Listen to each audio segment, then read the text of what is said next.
in accordance with law, depose and say that I am the presiding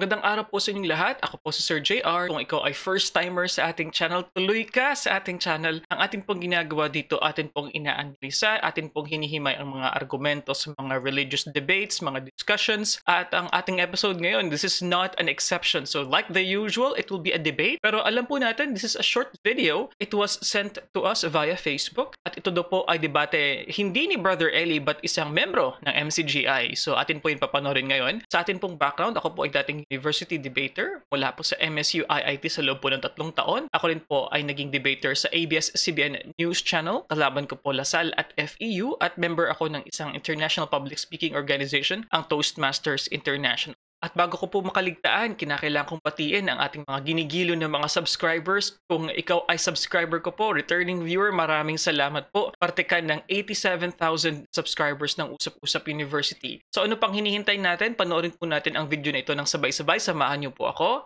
Let's go!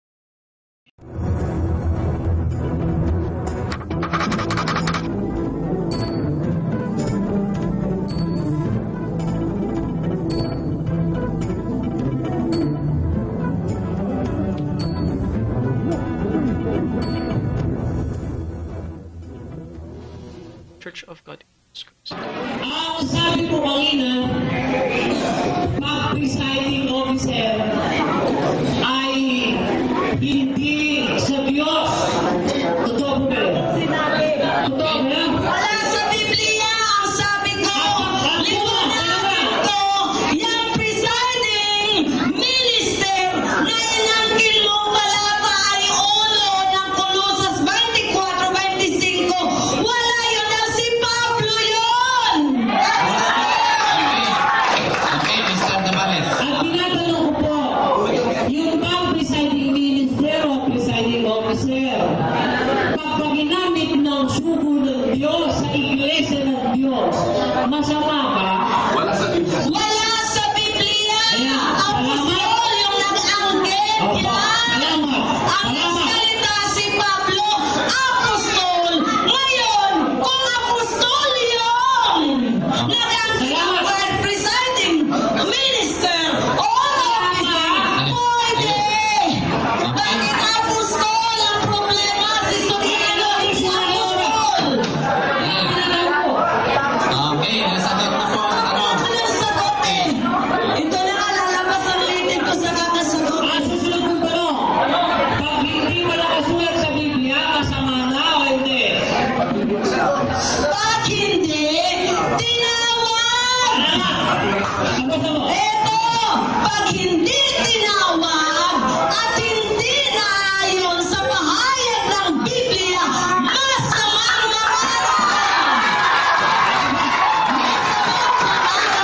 Masamang mangaral! Okay, sunod na tanong. Salamat. Masamang mga aral pag isa Masamang mangaral! Pag hindi tinawag, hindi susunod! Hindi na po kami umalis pag hindi kayo... Ay, ano kami? Okay. Medyo maingay.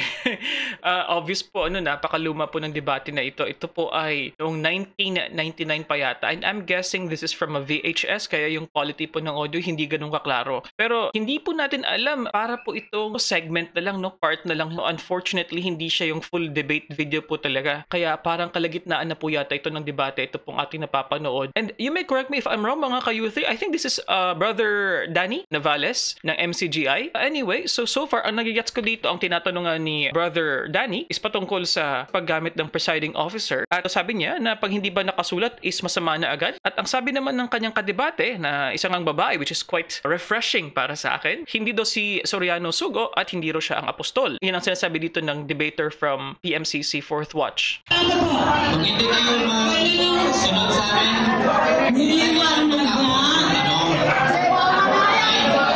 Okay, Mr. Navales. Go ahead. Tuloy, Mr. Ito na naman ang tanong ko, paano kapatid? Okay. Kung mapatunayan ko ba sa hapon ito sa harap ng mga taga-Quezon na kayo man ay may presiding officer, tatanggapin mo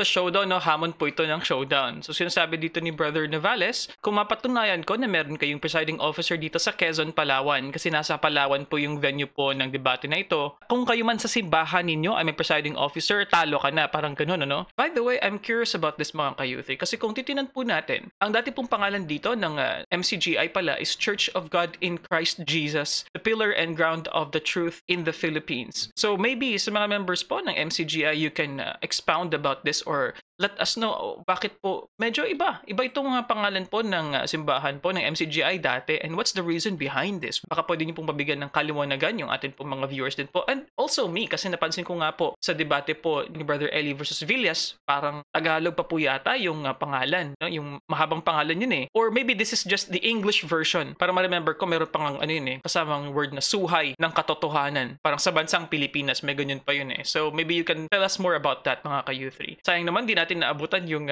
earlier part ng debate na ito, and it's also refreshing for me na debater nga si Brother Danny Navales, so panoorin pa po natin. Okay. Ulitin mo! Pakiulit. Sabi ng moderator, pakiulit o pa... Sige. Okay. Okay, go ahead. Ito, showdown na! Alam, makinig ka sa tanong mo! Pilipinis ko! Nakinig ako! Ito na ako! Paki-silensyo ang publiko.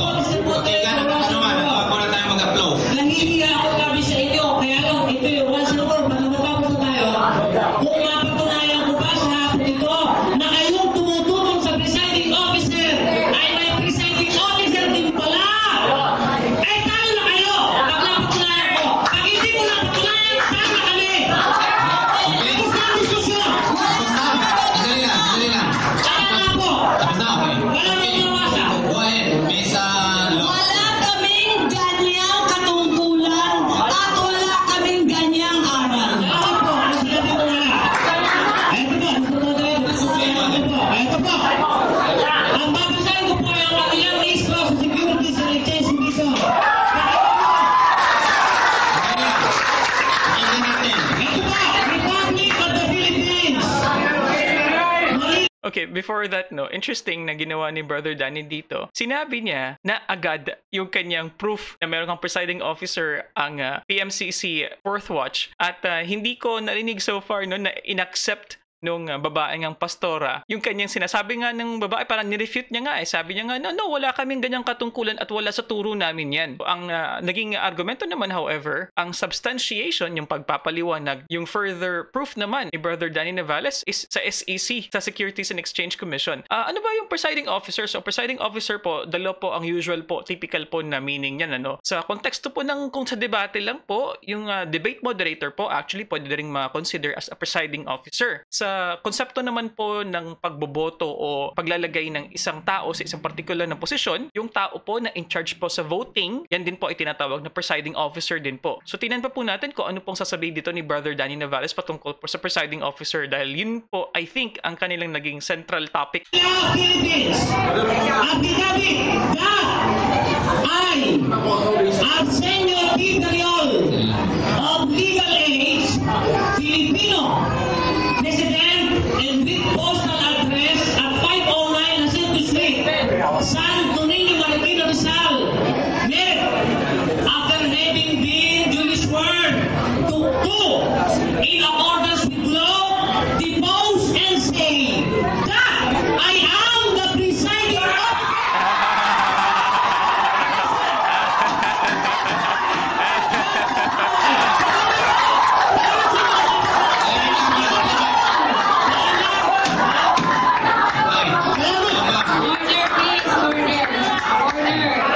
Oh, wait a minute. Okay, now I remember. So, Arsenio Ferriol, yung tinatawag nila na apostol.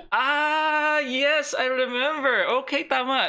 Ito po ay isa sa mga na-mention po natin sa dati nating video reaction. Ilang episodes lang po nakakaraan, which for me was very surprising kasi ito yung kanilang leader po ng kanilang simbahan sa PMCC Fourth Watch, na kung saan kinukonsidera nila si Mr. Arsenio Ferriol bilang isang apostol. In fact, sa kanila pong mga posters, sa kanila po talagang mga sinasabi, sa kanilang pagtuturo nagtuturo na si Mr. Ferriol nga ay isang apostol. So yun po pala yun. Okay, so this is 1999 pa na kanilang debate. So interesting. But I am curious bakit hindi si Mr. Ferriol mismo ang nakipag-debate dito. It could have been better, ano? Well, I'm guessing it's more like a member versus member na lang siguro, ano? Pero it could have been better if Mr. Ferriol versus Brother Eli itong panahon na ito, ano?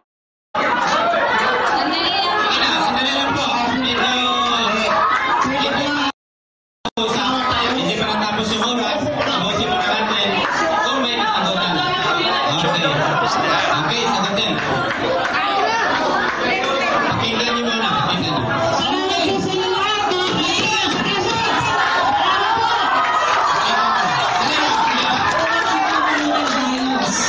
Please. Makinig naman kayo sandali.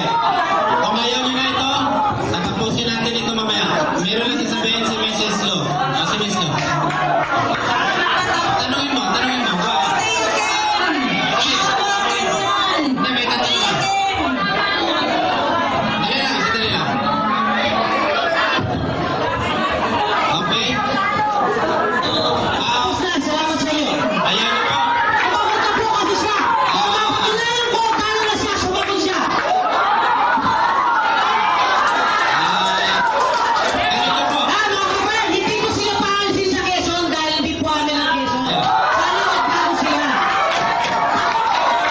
Okay. Ganito po. Pakinggan niyo muna kami. Kung kami po ay kinikilala nyo na respeto na mag-moderate. Ngayon, kung ayaw na po ng kabilang panig, kami po ay hindi na po makapagtitigil sa kabilang panig. Kundi kami rin po ay nagpapasalamat din sa inyo kung ano ang kasagutan nyo. Kung ang kabilang panig ay ayaw na magsagot, ayaw na. Ngunit kayo po ay binibigyan ko pa ng karapatan na magsagot kung hindi nyo sumagot.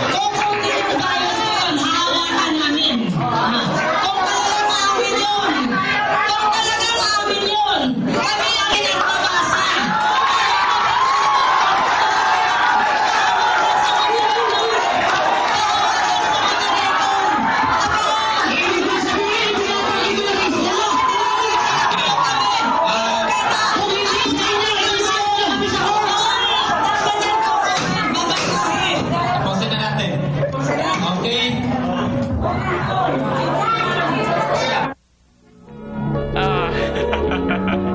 Okay. Okay, mga ka-youth, syempre bitin yun. Napaka-iksi po, ano. Pero yun nga, well, this is very enlightening sa akin, ano, dahil nga po, alam niyo po yan, mga ka-youth, that as I'm watching these videos po ng mga request po ninyo, it's my first time watching these videos. And yun nga, naalala ko lang din, ano, kaya sabi ko, Ferriol, it kind of sounds familiar. Yun pala yun. Sa PMCC 4th Watch, yung sinabi ni Brother Eli sa isang episode nga po natin, kung naalala nyo nga po, na meron isa pong, nagtanong po sa New York, yun po yung ating New York episode, the last time, no? Na na-mention nga ni Brother Eli patungkol kay Mr. Ferriol. So, ito pala yun. Siya pala yun.